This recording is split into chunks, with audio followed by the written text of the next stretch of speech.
দেখো, কোনো কিছুই তোমার মনের মতো হবে সেটা তো কখনো হবে না। তো প্রকৃতি তোমাকে যেমনভাবে যেভাবে চালাতে চাইছে সেটাও কিন্তু কম নয়।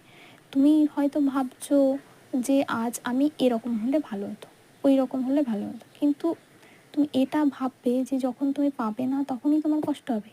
কিন্তু পরবর্তীকালে যখন তুমি ভাববে বা দেখবে স্বাভাবিক জীবন ধারণে যে হ্যাঁ এটা হয়েছে বলেই ঠিক হয়েছে, তখন যদি এটা হতো তখন কিন্তু এটা আমার ভালো লাগতো না, বা এটা হয়নি বলেই আমার ঠিক হয়েছে।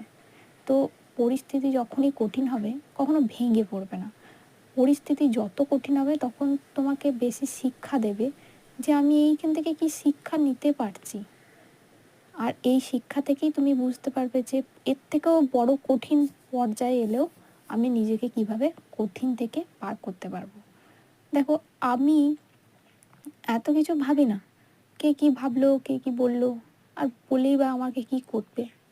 কারণ আমি মনে করি যে যেটা হচ্ছে নিশ্চয়ই ভালোর জন্য হচ্ছে, তাই কে কি বললো আমার কিছু যায় আসে না।